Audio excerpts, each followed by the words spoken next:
Today's show is brought to you by Harry's. Please visit harrys.com and use the promo code CriticalHit to save $5 off your first purchase. Hi, everyone. It is Steven Schleicher from Major Spoilers Entertainment, and I'm so happy to be with you this week. Man, it's been far too long since we've had a new Critical Hit. Well, maybe not that long since the last episode. If you're a Major Spoilers VIP over at members.majorspoilers.com, if you're a silver member and higher, you got access to a special character build where Rodrigo and I sat down and we built Orm's level 16 character. If you didn't listen to that, oh, I'm so sorry, because that special episode, that special podcast that we released to our VIP members gave you some insight and a little bit of clues of what's happening in this new season of Critical Hit. It's like Saturday. I love Saturday. It's the Comic-Con 2015. We're covering that for you over at majorspoilers.com. If you love comic books and pop culture and all that stuff, please check us out if you're in the relative near future. If you're in the far-flung future, well, hello, future people. And if you are in the far-flung future, chances are you've been letting those whiskers grow a little bit too long and you need to shave them off. I love shaving thanks to Harry's. Harry's has these fantastic blades that I look forward to using on my face every Saturday morning because I only shave once a week. But I love using these Harry's blades because they give me a great shave. I mean, these are high-quality blades, high-performance German blades. In fact, Harry's liked this company so much that they bought them. The other cool thing is you get these blades at a fraction of drugstore costs. Why pay $32 for an 8-pack of blades when it's half price at Harry's? You know, Harry sent us a bunch of information to talk about. One of the things that really stands out for me is that you can shave, if you shave every day, you can save $150 each year on blades, just the blades, using harrys.com. I've got a really cool deal for you. A lot of people have asked about this, so if you missed it before, I'm going to say it again. It's in the show notes over at majorspoilers.com. Go to harrys.com now, and Harry's will give you $5 off if you type in my coupon code CriticalHit. CriticalHit, all one word, all lowercase. You're going to save $5 off in your first purchase. That's harrys.com. Enter the coupon code CriticalHit at checkout and save $5 off and start shaving better today. It's such a great deal. I don't know. I'm so excited about this new season. I hope you are too. I will say this. Probably the next couple of episodes, we've got some audio issues that we're trying to work out. It's not here on this end. It's at the other end with microphones and some other things. So I think we've got them kind of taken care of and fixed as I go through post on this. But if not, just be a little patient on that.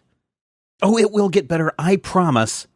It's going to be frustrating for the next couple of episodes, but I've tweaked and massaged these audio files as best I can, and this is about as good as it's going to get. But I think you will find out pretty quickly why it is such a problem. I thank you for your patience on that. So, should we get this episode started? You know, somebody sent me some poetry, some Critical Hit poetry that was fantastic today. Maybe I should read that. Now, maybe I could play this new song that someone wrote and sent to us. It's all about Critical Hit. Should I do that right now? Play that? Now? Oh, guys, I just love it when you guys create something and send it to us. If you've created something Critical Hit related, just drop it in an email, podcast@majorspoilers.com. I love looking at it. I love listening to it. I love reading it and sharing it with everyone else who is part of this show. So podcast@majorspoilers.com. I think that's it. I really do. I hope you enjoy the first episode of Season 5. This episode is brought to you by Major Spoilers VIP members. Thank you for your support of Major Spoilers and the Major Spoilers Podcast Network. If you would like to become a bronze, silver, or gold VIP member, go to members.majorspoilers.com for more information.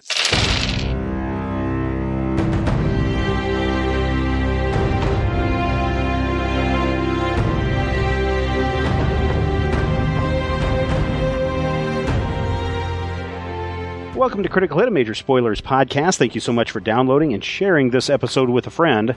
I don't know about you, but I am excited to get into a brand new season of Critical Hit. Joining me, as always, is Rodrigo. Hey, Rodrigo. Hey, man. And joining us, as always, is George. Hey, George. Boy, howdy. And there's Casey over there. Hello. And then sitting there quietly is Samantha. All right, Rodrigo. Where are we going to go today? All right. So, previously... On Critical Hit? Yeah. These guys. That's all right.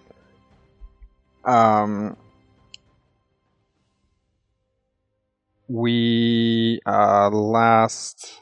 So, I'll paint a picture for you.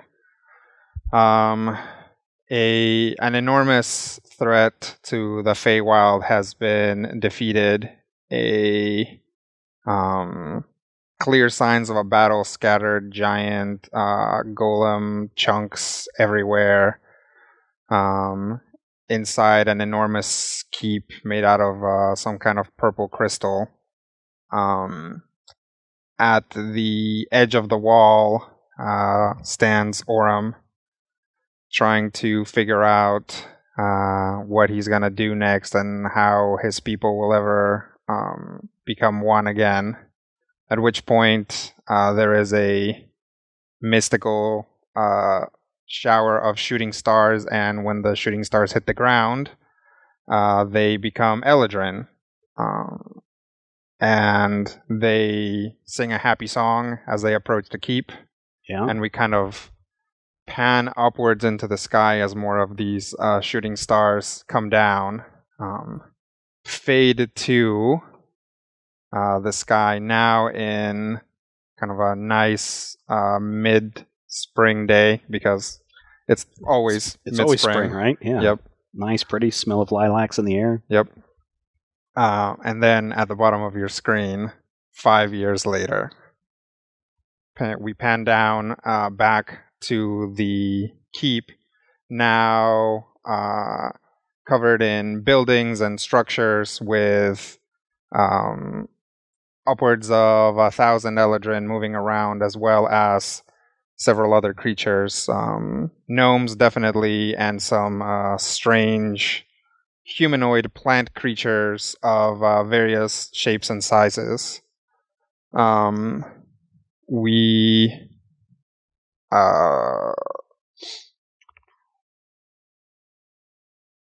see a young Eladrin. He runs up the stairs of what appears to be some kind of government building. And almost runs into a priestly-looking Eladrin. He's wearing nice robes, has long blonde hair, has the 8-pointed star symbol of Corellon on him, and the young Eladrin says, "Oh, Master Hendren, I have some documents here for Master Orem to see." At which point Hendren reaches for them, takes them, and says, "I will make sure that he gets these. Master Orem right now is training with his special disciples out in Capotan's garden." Alright, so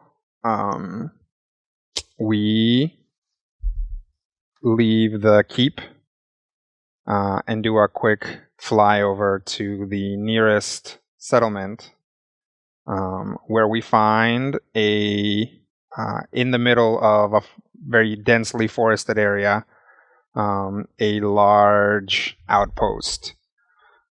In this outpost are some very, very, very pretty gardens, kind of some wild topiary unicorn kind of looking things, as well as a lot of hedges with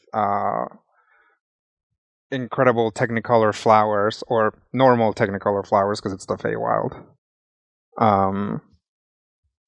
And close to the center of it is basically a large open-air training area with some bleachers. Here we find legendary sword mage Orem Rivendorn teaching his new crop of pupils. So, Stephen, why don't you go ahead and describe Orem?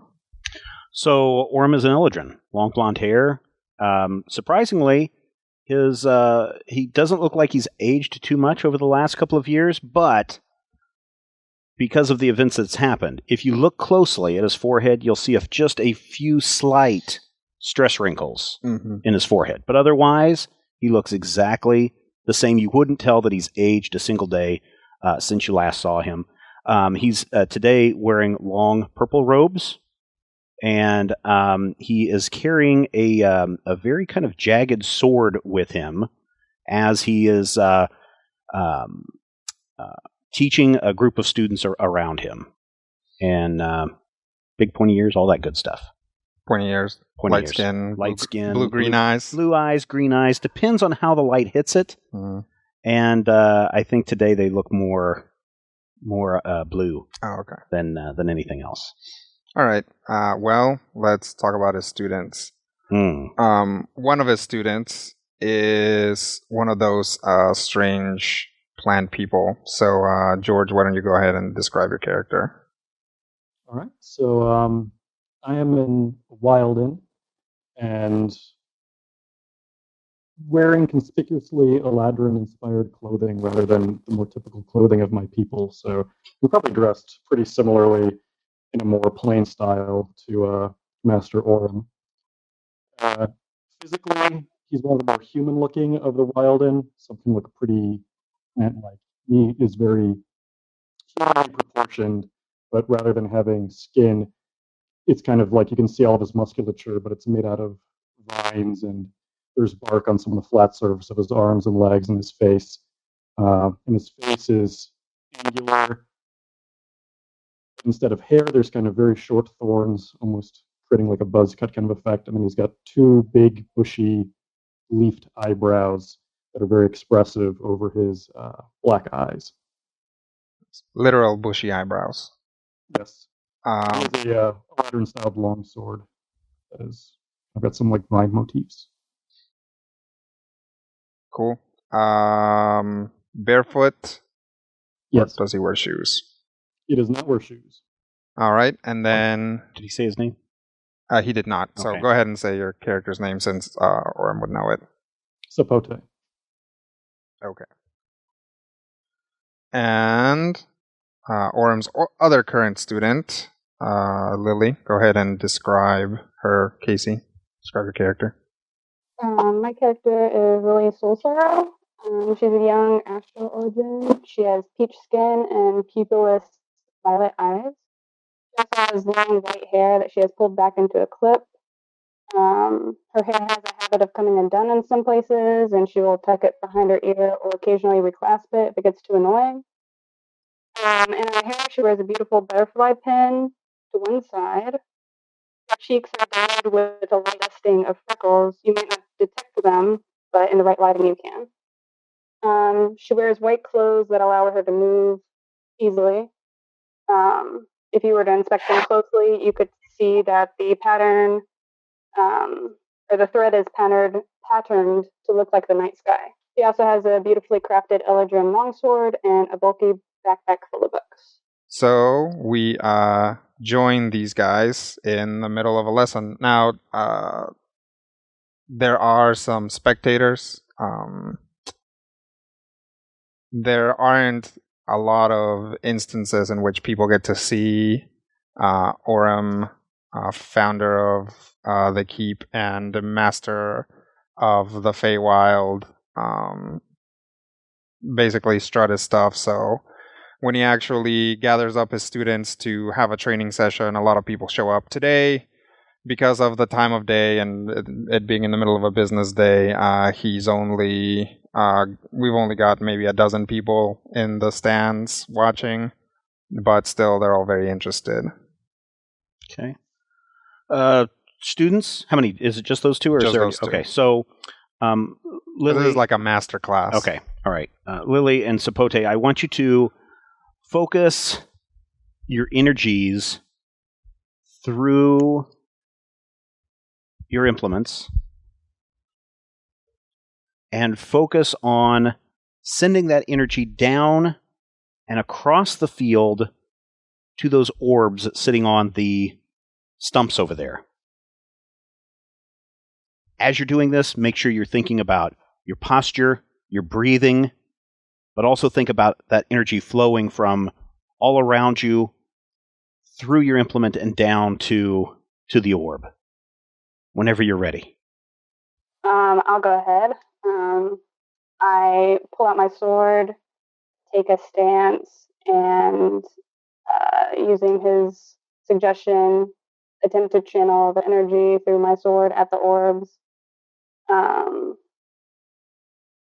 I attempt to strike at them. Excellent. Good job. You did exactly what you have been training to do all these months. Very good job. Sapote? All right.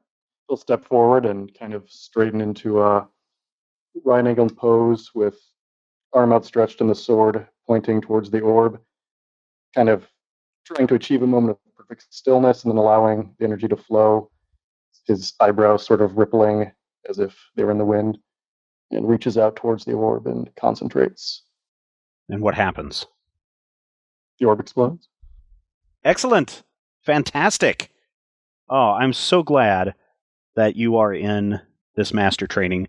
I'm hopeful that you will match or exceed Felicia's excellent work and the other students that have passed through these classes over the years. It just thrills me and excites me to no end to know that you two have decided to move forward with your training. Thank you, sir. It's an honor to be working with you. Absolutely, it is. The work we are doing is of utmost importance. Yes, definitely. As we continue to rebuild the society, having sword mages that we can dispatch throughout the Springwood, the Springwood and the other Finns, they are going to be really, really important in helping to keep order and to restructure and to, like I said, build. So good job. Good job. Thank you, Master Orem. Thank you, sir. Next, something that you might want to think about is at some point taking on a younger student that you could also begin to train. You both have been studying very hard these last couple of years, and I think that you are both ready to think about taking on students. It's not a requirement, but like I said, I can only do so much in my daily activities, and the more sword mages and the more students that we have here who can train others, the better off we'll be. If there are any questions for today? Okay. Students. Yes. Yes, students. Certainly there are some others in your group that might be interested in following in your footsteps. It's an intimidating idea. Yes, it is. Well, and to be honest, years ago when it was mentioned to me that I might want to take on students, it seemed somewhat ridiculous in my mind that why would I want to take on students when I had so many other jobs and tasks to do. But now that I've had several students rise up through the ranks, so to speak, I can see that there's a big benefit to sharing this knowledge with others. When you put it that way, we will attempt to follow your example, Master Orem. Well, hopefully you don't follow all of my examples, but I do want you to continue to learn and grow and become your own kind of wizard. So I noticed that there were some people sitting in the stands over there. Mm-hmm. Why don't you just kind of show off a little bit, show some of the skills that you have mastered, and let them know that they're in good hands with your studies. Spode, would you like to go first, or would you like me to go? Why don't you go first? Okay. Let's see. I sort of stand in the center of the area, sort of bow towards Master Orem and Spode. I call towards the heavens, and I bring down some starlight. My sword glows, and I use it to blow up one of the other orbs that is an area. I use I thrust it into the air, and it sort of makes this loud noise. Orm's standing off to the side, and he kind of looks over his shoulder to see what the reaction of the people are. They seem fascinated by that. I nod approvingly. There, you can tell there's like some. There's a contingent. There's like a handful of Feywild Eladrin that are natives. Yeah, and they're looking at it and they're pretty fascinated. But the Astral Eladrin are more like kind of like nudging, like giving each other little elbow nudges, like, "Yeah, that's our girl." There you go. And then I sort of make this war cry, and I bring my sword down and thrust it into the earth with all my weight, while jumping, and the ground sort of cracks, and then I stand up and bow towards Master Orem. I bow back. Very good, very good. Sapote? So as Lily bows to Orem, Orem bows to her, she sees back behind their training circle that there is something coming out of the foliage. And before she can really get a good look at it, this thing, which appears to be humanoid, runs in, lifts up what appears to be some kind of strange metal rod, and takes a shot at Orem. Basically, this gout of kind of glowing golden flame shoots out of it. Orem, it misses him, like basically between him kind of seeing it out of the corner of his eye and moving out of the way, and it not being a particularly good shot, kind of a rushed shot. It doesn't hit him, but it does hit the stands. It doesn't actually hit anybody, but immediately there is a panic. At which point, two other things like it come out. These creatures appear to be wearing basically red jumpsuits. They have an armband.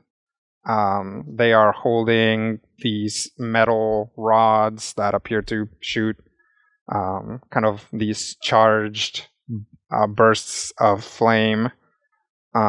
They are wearing these masks with a big kind of bulbous array in the center where the mouth would be, big segmented eyes, and then they wear hoods over those masks, and the hoods are like attached to the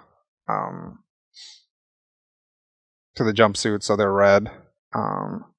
The armbands don't seem to have any sort of mark on them, and they seem pretty intent on shooting to kill. So if you can see there on the map, you guys can see the map, right? Yes. Mm-hmm. Okay. So on the map, that circle is a training circle. The stands are that brown thing, and then everything else is just kind of grassy area. This area is kind of surrounded by forest and or buildings, so it's difficult to move past this area, but if anybody decides... But basically, the people in the stands are going to make a run for it here, so they'll be able to potentially get away, assuming these guys aren't after them, but it kind of looks like they're after Orem. So go ahead, Orem, Lily, and Sapote, and if you go to the little chatty bubbles over there on the right, you should be able to grab your character and just drag it onto the map. So for listeners at home, we are using Roll20. We've talked about it before. A lot of you over the last couple of years have suggested that we move over to that. We did this with the Fate system with Modern City Tales, and now we're using it again for this season of Critical Hit. Okay, so yes, a trio of strange insect masked assailants appears, and a bolt goes wild and goes into the crowd, at which point there's a lot of screaming and flailing and teleporting because they're all Eldrin, so most of them manage to Misty step to safety, Face step to safety. But it's pretty clear that these guys are coming after Orem, apparently. So at the top of the round, the one in the center is going to take a shot at... Well, he's going to probably move first and then take a shot at Orem with his strange metal rod. So yes, that guy takes a step forward, levels his that strange rod at Orem, at which point it sparks like crazy and does nothing else. And he just kind of like grabs it and starts like smacking it like it was supposed to do something, but then it didn't. Oh, it jammed. Yep. Because he botched. And next up is Orem. So if I'm dropping a burst 2 within 20, if I drop it here in this spot, yeah, you can also it'll go just up to here. A burst 2, if you drop it like right here, yeah, in the middle between them, yeah, it won't hit Sapote. Nope. Okay, because that's going to be 2 squares out in every direction, so that's just going to get to the square adjacent to him. Okay, all right. Then I'm going to throw a frost burn. Okay. On these guys and drop it right in the middle of the 2 fly persons. And that will be that's versus fortitude. That's 24 versus fortitude. Okay, 24 versus fortitude. Yep. 24 versus fortitude will miss. Oh, wow. Okay. All right. Does it do anything on the miss? Yes, it does create a zone of difficult terrain that lasts until the end of my next turn or until you dismiss it as a minor action.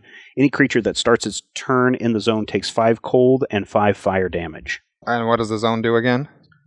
Difficult terrain. Okay. Lasts until the end of my next turn or until you dismiss it as a minor action. Any creature that starts its turn in the zone takes 5 cold and fire damage. Okay. And so go ahead and describe what that looked like. So Orem has his sword already out. And he just kind of points it up at kind of almost like flinging, like if you were casting a fishing rod. He just kind of flings it out, and this little like crystal thing just appears and just kind of falls down, arcs down right in between these guys. And as it hits, it just bursts outwards in this kind of weird blue crystalline fire that encompasses this entire area. And you can tell that it potentially could be very painful if you were inside this area. All right. And now for someone who is not inside the area. Next up, this fly person is going to take a shot at Sapote.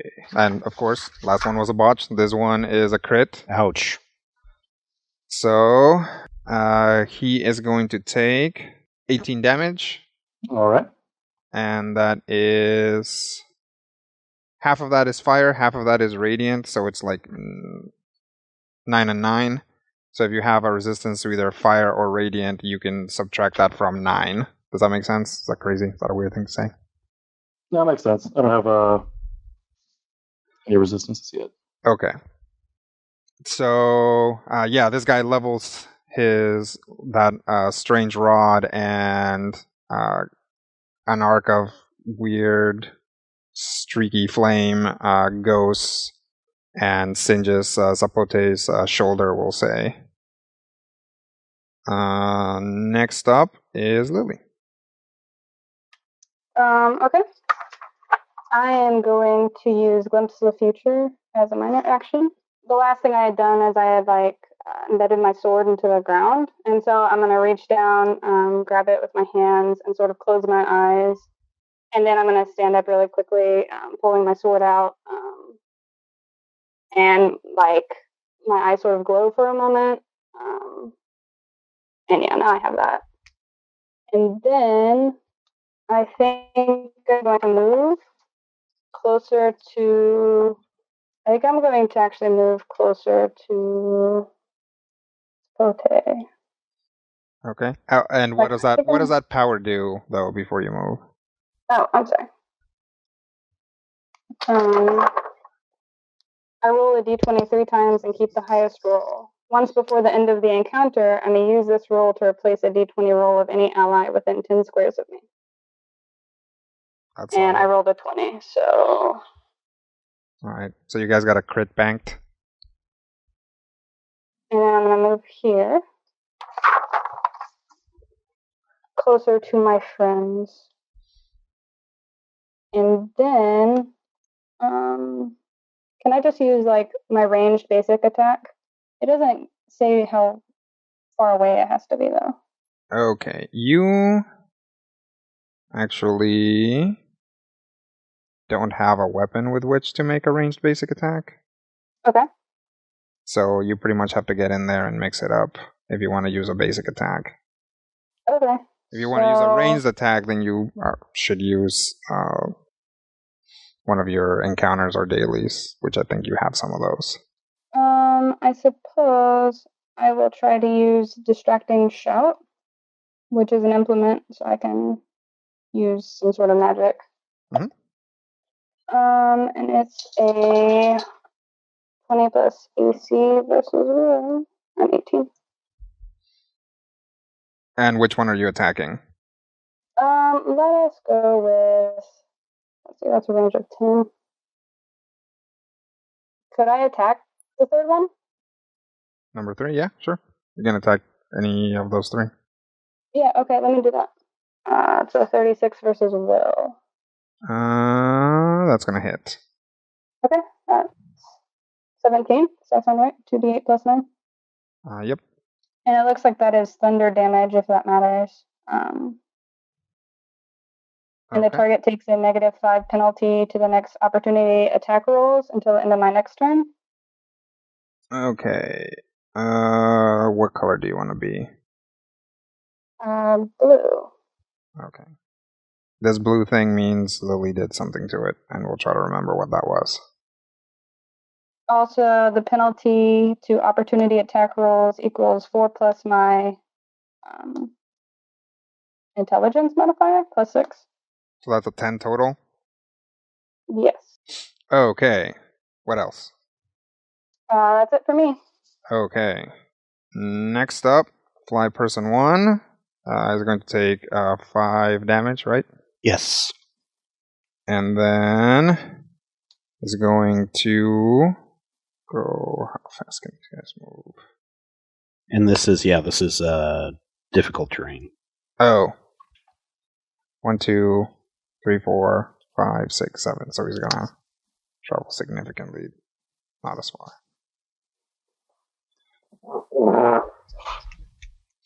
And he's gonna take a shot at Lily. That's gonna be a 25 versus reflex. 28. Okay, so that's not gonna hit. So there's a brief moment of pride as Lily does that one stance that Oren taught her and manages to deflect the fire beam. Hooray for school. Next up is Sapote. I'm going to roll up here and take a swing at him with a Frostwind Blade. This is AC. 31 versus AC. Will hit. All right, so as I swing, the blade kind of glitters and gets covered in frost, and as he slashes across through, and that's going to do my damage, which I forgot I need to roll. So 13 damage, and I'm going to drop my Aegis of Shielding on him. Okay. Did I give you a thing that lets you mark more than one thing? Yeah, it's close. It's burst 2, so he's the only one that's in range right now. Okay. What color do you want to be? Green. That's the end of my turn. Next up, we are, I believe, back to the top of the round. At which point, more fly people show up. No. Do they make buzzing sounds? No. They're only their masks are fly-like. They actually appear to be largely humanoid, and this entire thing could be some sort of costume or armor or something else. So number 4 is going to...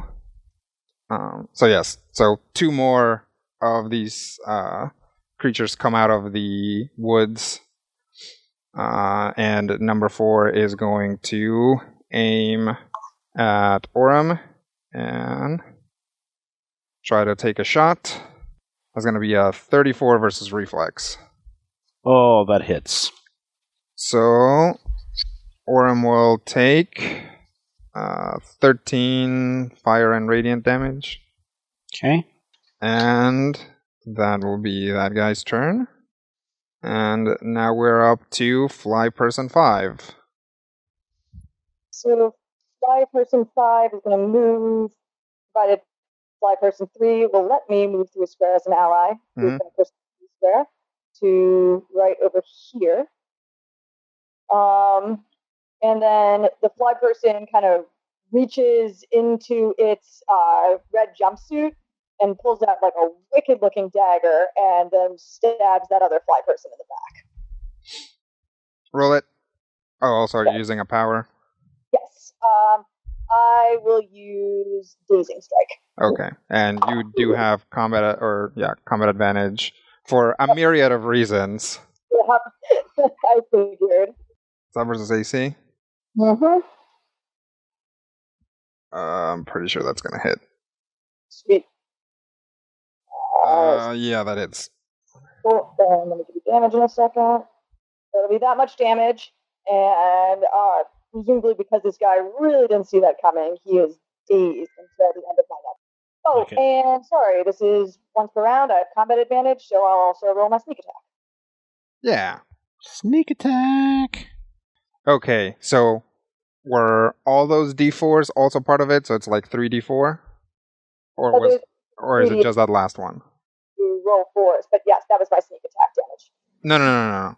Oh, no, sorry. It was just the one before that I added the mod on. The others were me. Okay, so just that 17 plus 12? Yes, correct. Okay. Oh, and I'm sorry, and it's just add 2 more because I have combat advantage, so I get that for being a rogue. Okay. Anything else? Nope, that should be good for me for now. Okay.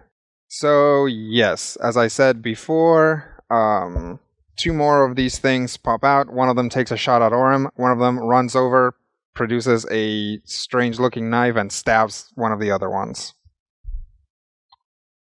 And now it's Fly Person's 2's turn. Take 5 damage. Ouch. He's dead. Yes. He was always the weakest of the litter. I know. Yes. The smallest larva of the... Oh, yeah. All right. So it is going to actually just stay there and shoot Orem. It's going to be a 37 versus reflex. Yes. For 13 damage. Ouch. Since it is on ice fire, it hasn't really noticed what just went on over there. But the rest of you saw it. And definitely Fly Person's 3 and 1 saw it as well. Well, that guy's like attacking the other Fly Person. I guess leave it alone for now. Yay. Orem. I am going to use my Hex of Woe Whoa. And I'm going to cast it at Fly Person 1. Mm-hmm. Okay. So let us roll that. And as you're typing in your formula, add a +2 because you have combat advantage because it's dazed. Okay. 37 versus will. That will hit. Okay. So my damage is 31 damage. And, cold and necrotic damage. The target gains vulnerable 5 to all damage, save ends. Wow. Oh, yeah, that guy's bloodied. And what did that look like? Really weird because it's just like Orm raises up his sword, and it's just like you see these little sparks fly off. Mm-hmm. The sword just like almost looks like a sparkler right at the end of its life, where it just goes Mm-hmm. because you don't see anything else, and then all of a sudden you see the opponent, the fly person, just kind of stagger for just a second and kind of try to shake his head off. Mm-hmm. Nothing Now, else though. Would you say that that's something Orm picked up from his new tree friends? I would say something along those lines is where it comes from. There's a lot of things that are seen and unseen in this world, and this may be one of those things that doesn't necessarily have to be flashy. Right. But it does the job. All right. Well, and he's just going to stand there. He's not going to do anything else. Okay. All right. Because George, you're doing okay, right, as far as health? Oh, yeah. Okay. Yeah, these guys haven't really been hitting you guys that hard. Well. I mean, they did crit on him. Yes. Let's see. Next up is Fly Person 3, who definitely just saw that and is actually going to take a shot at Fly Person 5.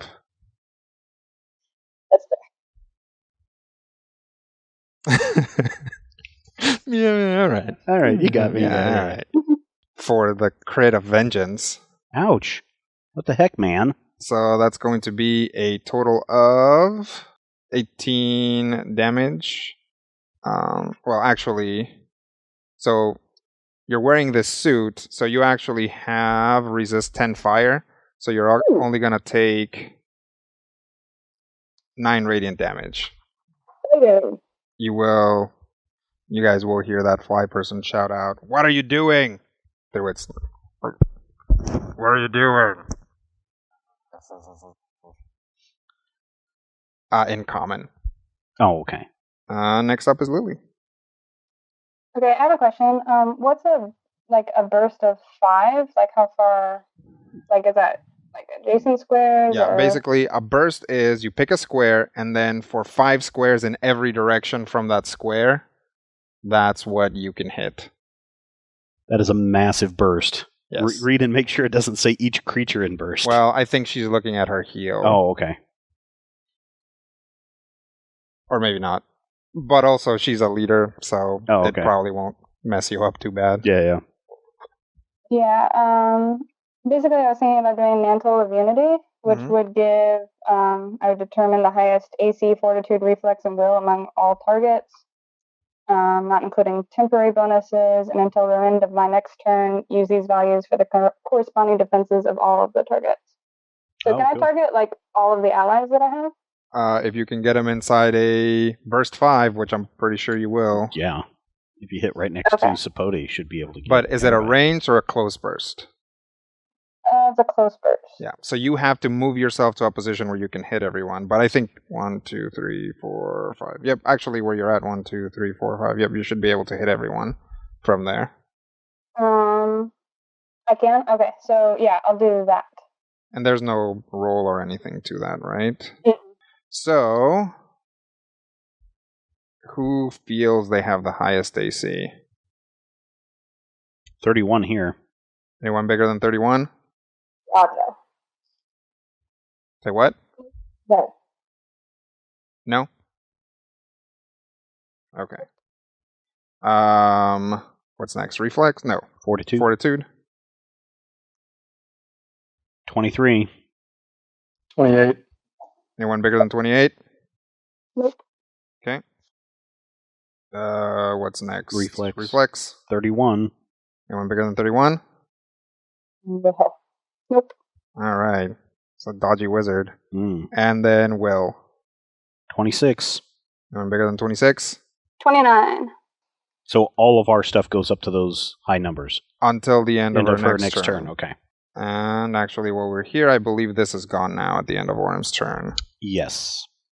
Okay. And then I'm going to move over and I'm going to Earthquake Strike, which I'm going to attack Fly Person 1. Okay. Does that target one creature? Yeah. Mm-hmm. Okay. Okay. Roll it. So 27 versus AC. 27 versus AC. Hits. Okay. So that'll be 20 damage, and I knock them prone. Okay. And then until the end of my next turn, each ally within 10 squares of me can knock prone any creature he or she hits. Ooh, okay. And then until the end of my next turn, allies gain bonus to damage rolls equal to my con modifier, which is 1. Okay. So it's prone, and also you can read me all that stuff again. Sorry. Until the end of my next turn, each ally within 10 squares of me can knock prone any creature he or she hits. And then until the end of my next turn, allies gain a bonus to damage rolls equal to my con modifier, which is 1. So as long as they hit, they automatically knock them prone? Yep. And deal 1 extra damage? Yep. Lead it up, leader. What else? That's it for me. Okay. Oh, and what did that look like? I just run over to this guy. The ground sort of shakes under my feet as I chant something magical, and then I stab him. Awesome. All right, next up is that guy. He is going to just take he's completely surrounded and things are difficult for him and he's prone and he's dazed, so he's just actually going to stay on the ground and take a swing, like a desperate swing at Sapote. Which I don't think you're penalized for melee attacks while you're prone. But we'll go ahead and give him a -2 penalty just in case. That's a 20 versus AC. Nope. Okay. Sucks to be him. Next up is Sapote.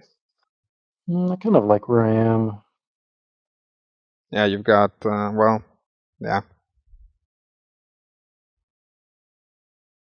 I'm just going to do the same easy peasy Frostwind Blade. What you might want to do is there anybody else within your marking range? The mysterious fly person that seems to be aiding us. Oh, yeah, you probably don't want to mark that one. Yeah. Okay, that's cool. I was just going to try to figure out if you could like mark something else and then get the extra damage off of Frostwind Blade, right? Because that's what it does. Yeah. Yeah, so another thing that you might want to consider is leaving this guy alone because maybe these guys got it, and then going and getting in something else's face so that it doesn't keep shooting Orem. Okay. It's up to you. It's, strategically speaking, they're both like, if you can take out this guy, it might be just as valid as you going and start locking up someone else. So it's up to you. Actually, no, I've got something to do. I'm going to shift over here. I'll redo my Aegis of Shielding. So I'm going to remark Fly Person 1 and Fly Person 2. No, wait, I can't do that. He's still out of range. Never mind. Well, yeah, he's going to be out of range no matter what. Yeah. Hang on. 1, 2, 1, 2. If you move here, and you can, because Fly Person 1 can't take opportunity attacks on you now, and presumably Fly Person 5 isn't going to shank you in the well, actually, she wouldn't be able to anyway. you could mark fly persons 1 and 3.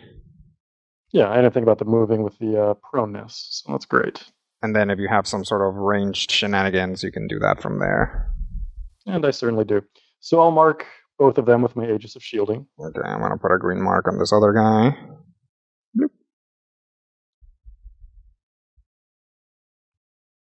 And what does the Aegis of Shielding look like? Anything? Not until they attack. Okay. I'm going to do Lightning Lure on Fly Person 3. Okay. So that's 34 versus Fortitude. 34 versus Fortitude will hit. All right, that's 11 damage. And he is... While I do the attack, I kind of imitating Orem's kind of... How did you describe it, Stephen? You said like fly fishing kind of thing? Yeah. Mm-hmm. Kind of does that, and lightning blazes out from the sword, wraps around the Fly Person 3 and drags him towards me. Okay. And he's also prone. This guy's not Yeah. prone, right? Everybody that you hit, right? Oh, yeah. Oh, and that's actually going to do an additional 1 damage, so it's actually 12 damage. And we'll say the lasso grabs him around the leg and yanks him into the square. Cool. And that'll be my turn. Okay. This is not looking good for the fly people. Next up is Fly Person 4, who is going to probably stay there, because I think these guys have really good range. Yep, he's just going to stay there and take a shot at Orem. Pew, pew, pew, pew. That's going to be a 37 versus Reflex. Yes, that will hit. Okay. So that'll be 11 damage. I am close to bloody. Not quite at bloody. 10 away from bloodied. Okay. And that'll be his turn. Now it's Fly Person 5. So Fly Person 5 will shout at the Fly Person that asked her what she was doing. Oh, it's the Feywild! It's clearly ensorcelled me! And then she'll shift to here and kind of like give a little salute to the weird plant person that put him into perfect flanking position. And she like does a again just like seems to go really viciously stabbing at him. And I'll try to basically, I'm using Scoundrel's Philosophy, so it's going to possibly be 2 attacks. We'll see. Okay. Don't forget your bonus for him granting you combat advantage. Yep. So that would be also. Oh, Does the proneness stack with anything? Nope. Him damage. being prone and him being flanked does not stack. So like that guy who is like prone, flanked, and dazed, none of that stacks. Oh, that's a crit for me. Classic. Nice. All right. What? Like tally it up. Okay, cool. you also get a +1 to your damage because of me. Sweet. Every little bit helps. Indeed. So it's going to be, and I'll be sneak attacking on this as well. So 17. So one from you. Let's see if there's anything else I'm not remembering. So there's that, and what does that crit do again? Yeah. Don't forget your weapons, like extra dice if it does them. Yeah, it does not do extra dice. Okay. It does something funky. Okay, yeah, he'll be taking ongoing 10 damage from me critting him as she severs some kind of very important artery. That's from the weapon, and that's from the sneak attack. And then she will. Did you roll the weapon? Oh yes, sorry, that's max for crit. So yeah, well, it's pretty close anyway. So 31 there, right? And then the sneak attack.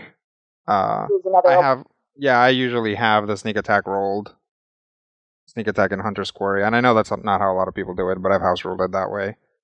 Oh, sure. You just take an average, or No, yeah. It's just you just still roll it. It doesn't max out with a crit. oh, that's reasonable. Okay, yeah. Yep. That's So that would be 31 plus 11. yes. And then there's also the secondary attack. So just a quick question. Mm-hmm.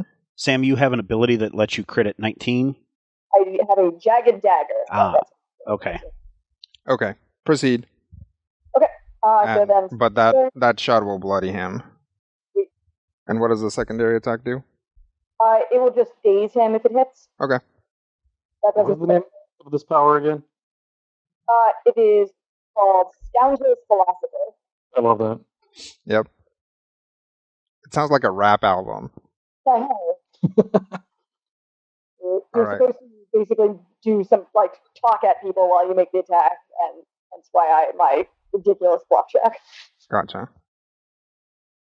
All right. So, was that what you rolled? A 46 on the second? So I assume that hits, so he's also dazed. Yes. Oh, find the little dazed guy. I don't know if you can tell what that is, but it's like a little guy holding his head. Or potentially somebody who's just shouting, "Oh no, I'm dazed." And, well, he didn't die. But he's not doing so well. He's definitely bloodied. What else? That's it for me. Okay. Don't forget your action points. Mm. That was Fly Person 5. Now down to Fly Person 2. Who is trying to keep it together and finish the mission by shooting Orm some more. Zap. That's going to be a 22 versus reflex. Miss. Alright. He is too nimble. And that takes us to Orm. All right.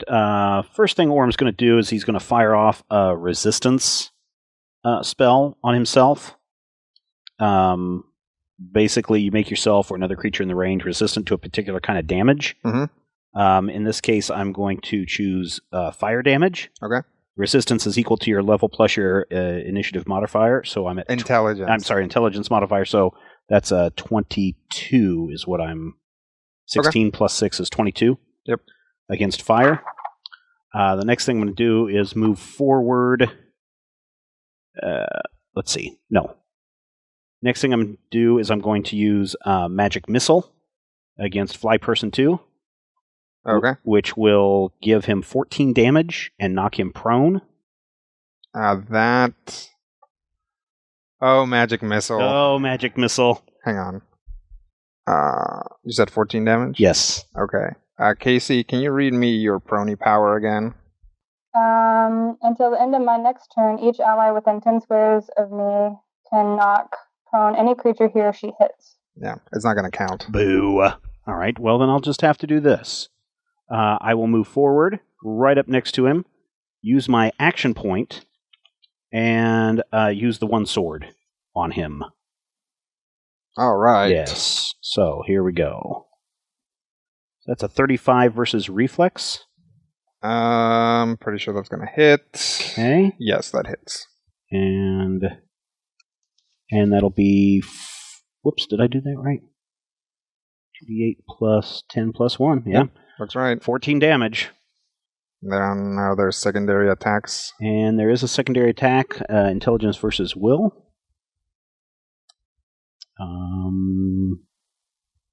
So I have to roll that as a complete attack, right? Yep, just all right.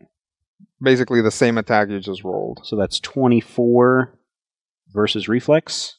24 versus reflex will not hit. Will not hit. Okay. Also, the target is dazed until the end of your next turn, and the power is not expended. That's if you hit with the second attack. Yes, that's correct. Okay. Boo. So now that power's gone. All right, my turn is done. Move minor, standard. Okay. Fly person 3 Ooh, but I did hit him the first time, right? So he should still be prone. Correct. Okay, fly person 3 is in a bad position. So he's going to stay prone and... Oh, first he's going to take 10 damage, right? Yes, that is correct. Alright. There's some gurgling from inside the suit. And then he's going to take a desperate swing at fly person 5. That's going to be a -2 penalty. Right. Because it's marked by main attacking someone else. Right. It's still relatively high, so that's a 30 versus AC. That is, my AC is currently 31. Aha, a miss. Too bad, fly person. Too bad. Next up is Lily. Okay. I'm going to try to use Guiding Strike on fly person 1 Mhm. and maybe try to kill it, which would be a 40 versus AC, That'll hit. which would be 14 damage. Okay. Does that earth thing apply to you? No. Just your allies? Mm. Okay. Well, you don't quite take it out. That's okay. Is anybody bloodied? No, not yet. Okay. I don't have anything else I think is relevant, so I guess I will end my turn. You wanna spend an action point and try to take this guy out? Yes, I actually do. That's a good idea.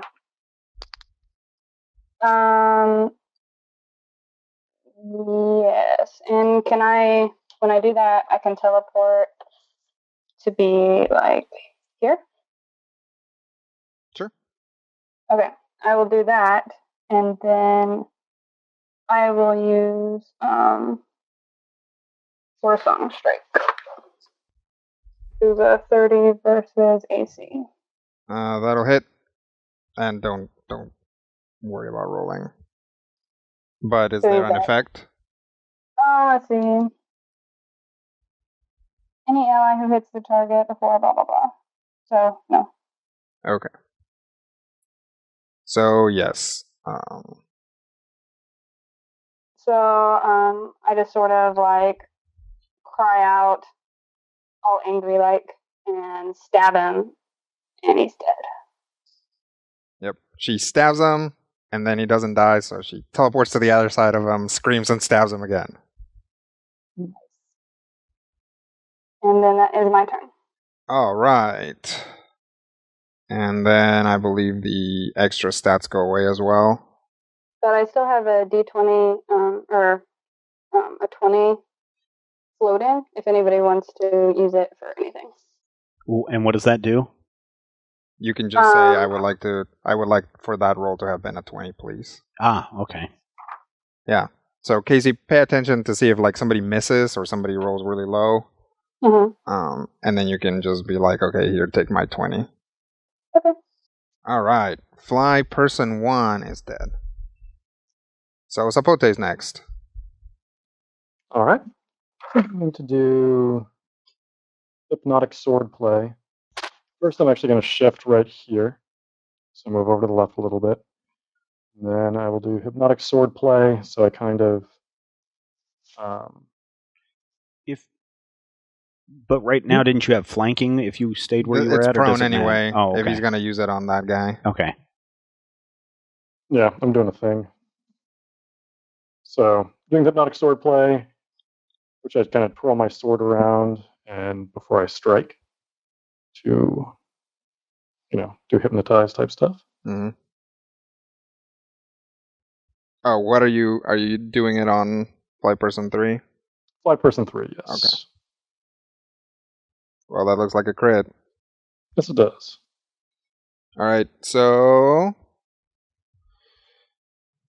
I guess add it up. How many weapon damage does that thing do?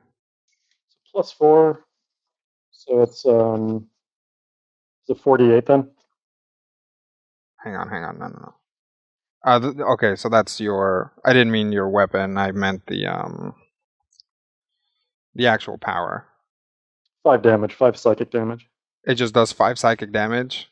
Yeah. Oh yeah, it doesn't use a sword. It's an implement attack. Well, it still uses the sword. Hang on, let me find it. Yeah, just int modifier damage, psychic damage. Well, you still get to roll the crit for your weapon, but I don't think you. Do you have a magic weapon? Did I give you a magic weapon? You did. Okay, so yeah, it should be just 4d6 plus 5 plus whatever else. It'd be 48. Yeah. Or would it be d8s? Yeah, I've got a long sword, so it's 1d8. Yeah, but No, it's 1d6 per plus. Yeah, sorry. Yep. All over the place.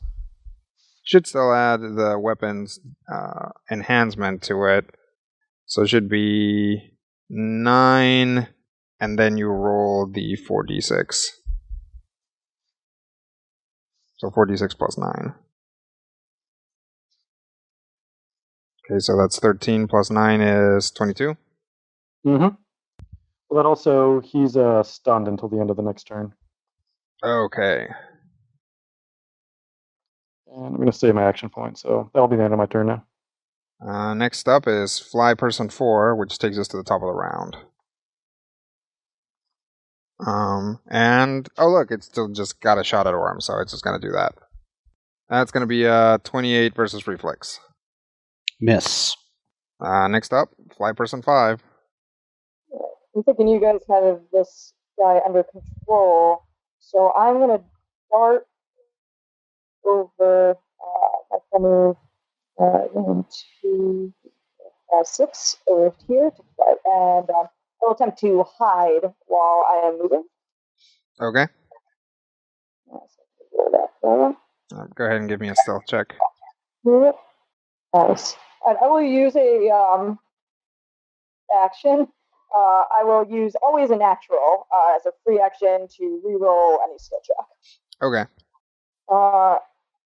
And then, hoping this guy does not see me, I will stab him in his head.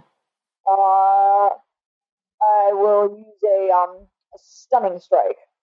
So it's going to be Dex versus AC. Do I have combat advantage? You do. Both because he can't see you and also because he's prone. Well, okay. That is not a very good roll. I always have my d20 or my 20 floating if you wanted. Yeah, is it a natural 20? So we would count as a crit? Yep. Sick. I'll take it. Okay. All right. Well, what happens, or what does she feel, or what? Casey. What am I doing? What? Well, I mean, it's your power, so how does she reap the benefits? I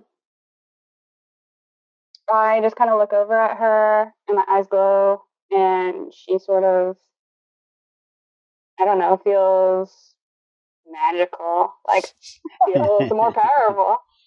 All right. All right then. So that'll be. I don't need to roll the 4, so I just roll the sneak attack damage. I'll add my base damage in here. Do I still have any bonus to damage on me, Casey? Mm-mm. So it is that plus 3d4, so 12. Did you roll the damage? I roll the damage first. This is your sneak attack. Yes, correct. Okay. So 26 total plus something else, you said? Yeah, 26 plus 12 because this is just a single weapon attack. So 26 plus 4, so because I'm just doing my regular dagger damage attack, and then he's got ongoing 10 put on him again. Okay. And because I used stunning strike on him, he was stunned until the end of my next turn. Oof. He is also bloodied. Sweet. 2 action point or not. Seems like a good time to action point. Don't think I want to do anything particularly fancy. Yeah, sure. So I will. We'll just use that roll, I think, actually, because that he's already dazed, so that really does not look very so good. So yeah. If you have a ranged attack, you could try to nail Fly Person 4. Sorry, if I have a ranged attack, I can try to finish someone off. Are you saying? No, I'm saying you can like dent the other guy, unless you want to finish this guy off, because this guy's stunned, so he's not going to do anything next round. That's a good point. I have my dagger, but it is a magical dagger, so it will return to me. Sure. So I can just huck it at Fly Person 3, who is still prone, right? So I would have, or dazed or something. It is prone, dazed, and stunned. Great. Well, I will then attempt to finish off Fly Person 3 by chucking my dagger at him. Okay. And it'll be a sly flourish. So it'll be extra damagey. Does that hit his AC? It should. Yes. Great. So he will take that amount of damage. 23. Mm-hmm. Okay, that takes him out. Sweet. So she just stabs in at the guy that's on Orem, and then quickly hucks her dagger off to the side, where it like sticks into the back of this guy's head, and then comes back to her hand. Yeah, this all happens after she. Yeah, this all happens after she briefly disappears for a second. I am correct in fourth ed. Basically, all magic daggers are returning weapons. Yep.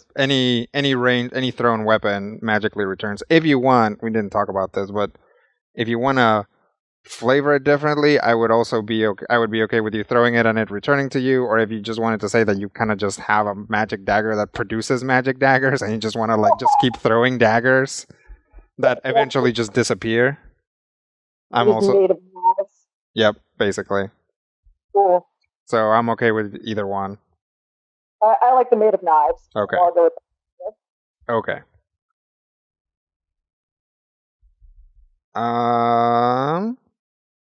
Anything else? That is me. Okay. Fly Person 2 is not doing anything. Orem. So if I do a Close Blast 3... Oh, 1 second, I'm sorry. Sure. Sam, does he get a save versus stunned, or is that until the end of your turn, or what? That's into the end of my turn. Okay. I'm sorry. Go ahead. I was going to say my ruler's not working now, but if I had a Close Blast 3, and the right corner of that square was focused on the fly guy, Fly Person 4, or Fly Person 2. I'm sorry, that would not hit Sam's character, right? Close Blast 3. Close Blast 3, 1, 2. You could aim it so that it didn't. Yeah, I would like to do that. Yeah. Okay. Then I will do a Thunder Wave. That's a 35 versus Fortitude. I'm pretty sure that's going to hit. Yep. And technically, I believe it's a 37 because you've got hella combat advantage. Right. So that hits. Okay, and then I would like to push him diagonally. Well, let's do damage first. Oh, okay. Yeah, that's right. That is 13 damage. Okay. And then I would like to move him diagonally up and to the left 1 square. Up and to the left 1 square. Over here? Right there. Yep. And then I would like to use. I think this will work. I'd like to use my Fey Step. Mm-hmm. Pop out right here, and to do a melee basic attack on him as well. Now, before I settle on my move, if I do a Close Blast 3 from here, would I be able to hit both of these guys? Nope. Is there a spot here where I would be able to hit both of these guys? I can't. Nope. They're Okay. too far away from each other, I think. Yeah, because I did 1, 2, 3 would put it up here. Yeah. And then 1, 2. Well, I guess it would be what from here? Yeah, they One, need to two, be three. one square closer to each other. Okay. All right. Well, then a melee basic attack against Fly Person 2. And that is 25 versus AC. 25. Did you add the 2 for combat I advantage? did not. That'd be 27 versus AC. 27 versus AC hits. All right. And so my damage here would be 18 damage. Okay. And that is it. All right. So, Fly Person 5, as you are watching this, you see Orem blast that guy with a thunderous wave of sound. And then you see him execute something that's an attack that's very similar to what you saw that Eladrin girl do earlier. Neat. Yeah. Some clear technical similarities there. Mm-hmm. Fly Person 3 is dead. Long live Fly Person 3. Next up is Lily. Does anybody need any healing or help? I'm okay. And can I move through Fly Person 5? Yes. Okay. I'm going to go ahead and move up to Fly Person 2. Let's stop you. Oh, great. I'm going to use Guiding Strike against Fly Person 2. So I sort of raise my weapon and it glows a little bit. And that's 32 versus AC. That'll hit. Woohoo! And that'll be 16 damage.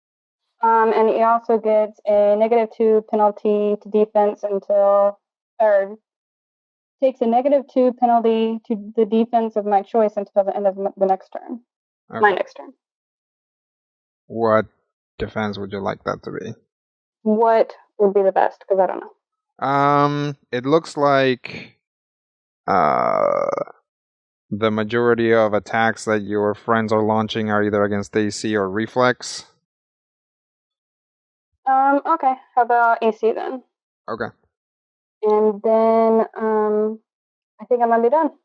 Okay. Next up is Sapote.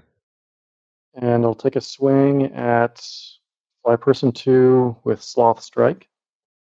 Okay. Does that target AC? Yes. And don't forget to add in your combat advantage.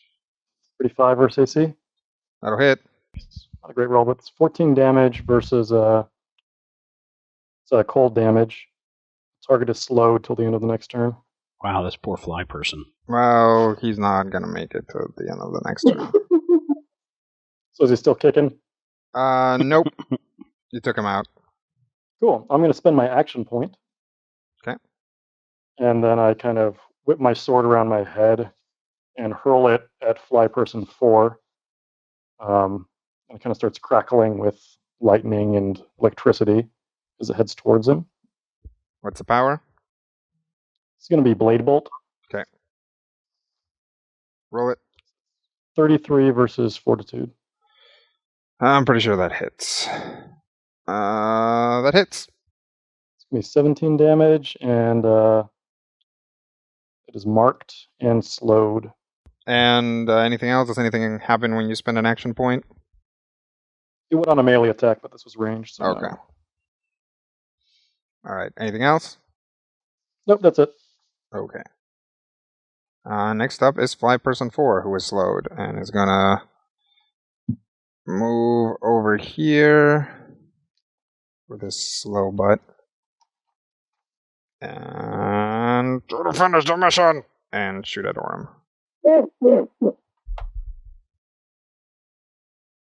Dap.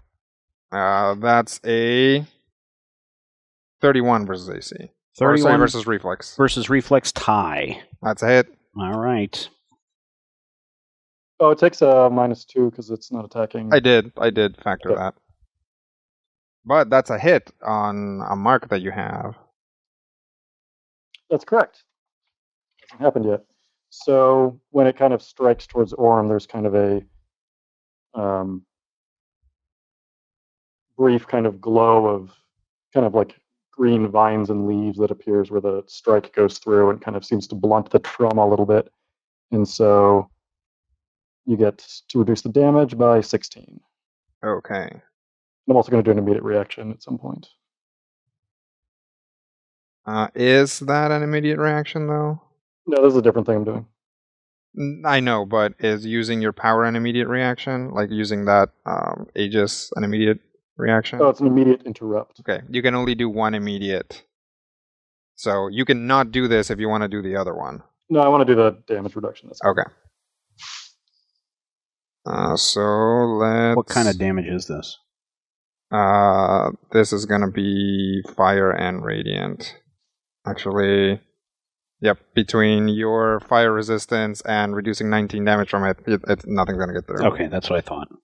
So, when you have fire and radiant damage, just to clarify, whatever damage you would have rolled, I have 22 protection against. Here's the thing, and this fire. might be confusing to people who know the rules and have been listening in.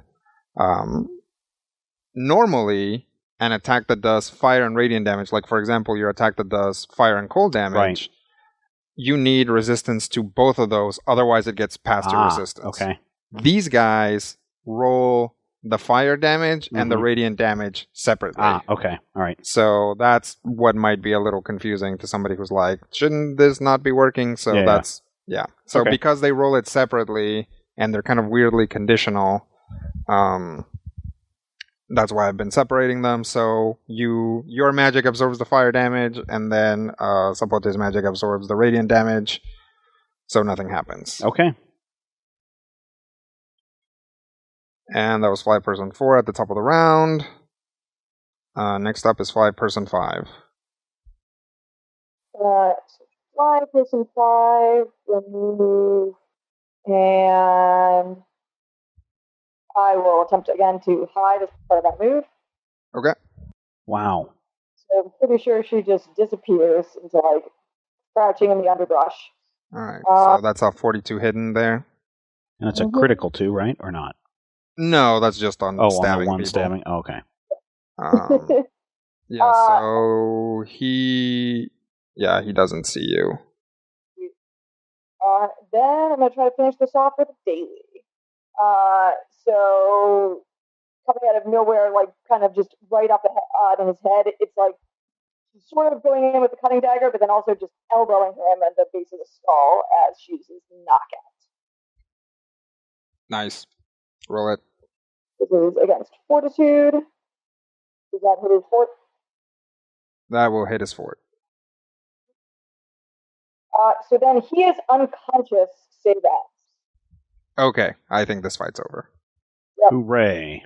Hooray. Orm turns to Fly Person 5 and says, "Well, I appreciate your help." But he raises up his sword. "But perhaps you should tell us who you are." So Fly Person 5 pulls off her mask, and underneath is a kenku.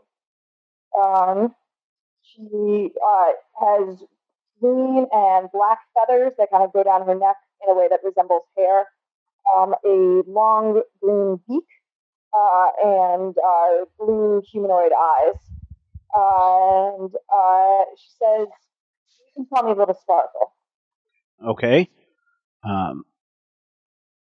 Why are you dressed like them but aiding us? And who are these guys? Have we encountered these people before? No, you have no idea what these are. Okay.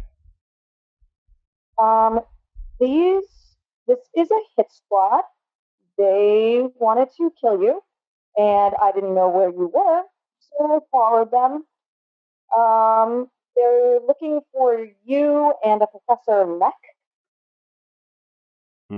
Okay. Look around. All the spectators were able to flee? Yeah. Perhaps we should go back to my office, and we can discuss this further. Sounds good. And she just starts rounding up the weird weaponry off of these guys. Okay. What do you guys do with the unconscious guy? And she points at him and just says, he'll be out for a while, but You're gonna want to maybe tie him up or something. Very well. Were there any guards or anything that came running or anything in this situation? Not in the last 20 seconds or so. Nobody's gotten here that this yet. fight took. Okay. So yes, we need to get something to tie him up with. Probably over there where the orbs were. There were some other supplies. Sure. Sapote, grab some of that rope over there. Let's tie him up. Because he's the only one, right? The others are all dead, or is there another one unconscious? I suppose if you wanted to keep another one of them not dead, I could let you, but I don't see why. Yeah, just one. Yeah, okay. All right. Tie this one up, and let's... When Little Sparkle goes back and rounds up their weapons, she spots a big glass, like dark glass jar with a stopper in it. Oh yeah, can I tell what's in it now? You can't tell from the outside what's in it. But you know that there's some kind of creature inside. I did not hear anything you said. It was super garbled. Oh, okay. You can't see it from the outside. You know that there's a creature in there. Okay. So you have to, like, I don't know, interact with it some more. Okay, I'll pick it up and just be like, and carry it kind of over to the group. Be like, hey, what's in here? Gaze into it. Do I know what it is? Now there's something moving in there. Can I do a nature check? Sure. I just kind of tap on the glass. Yep. It moves away from your tapping. Aw. 33 on the nature. You would imagine it's some kind of small mammal from the way Aw. it's moving. Who was the other? What was the other name that you said that they were attacking? Professor who? Lek. Lek, L-E-K? L-E-C. L-E-C. Okay. But we can't tell if this is friendly or not friendly. Not in a darkened glass with a stopper on it. They were using this as some kind of guide in the Feywild. We Okay. should probably let it out. Can we, like, capture it if it tries to escape? You could try to capture it if Sure. it tries to escape. Go ahead and uncork it and let's see what's inside. I'll pull out the cork. Okay. You pull up the cork, and inside is a little pygmy hedgehog wearing a hat. The hat has a small brim, and then it comes up like a cone that is like severed at the top. And then the hat has a little belt with a buckle around it. So it's a hedgehog wearing a little pilgrim hat. If Orem looks in, and actually if any of the three of you look in, you recognize him as Capotane. Capotane, what happened? Hello. Hello. Please, get him out of there. Get him out of there. Get him out of there. Thanks for coming to my party. I'm just kidding. I was kidnapped. We can see that. Why were you kidnapped? I don't know. Were they harming you in any way?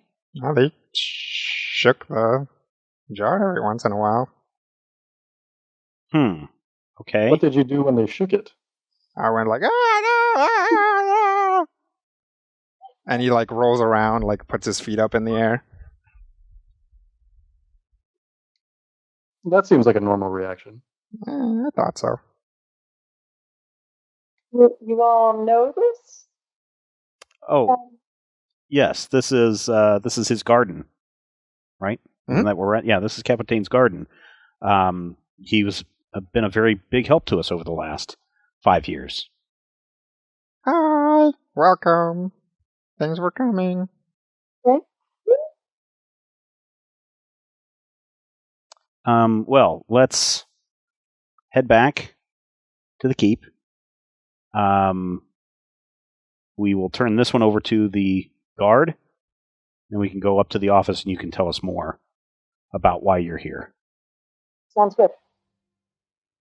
And I think right there is probably a good spot to cut it this week. Thank you so much for downloading and listening. Thank you, Sam. Thank you, George. And thank you, Casey, for being a part of this episode. And thank you, listeners, for everything that you do. Use the podcast posting page to share your thoughts and some feedback. Keep in mind, in this game, it's a little bit different because what do we have here? What is that? 60%? No. 60% of the team is off-site calling in. What's that? 3 out of 5. 3 out of 5, yeah. So do keep that in mind. And we'll be back next time. We're going to see what happens with Little Sparkle and figure out why these people have sent a hit squad after Orem, hopefully. And until then, here's hoping all of your dice rolls are critical hits.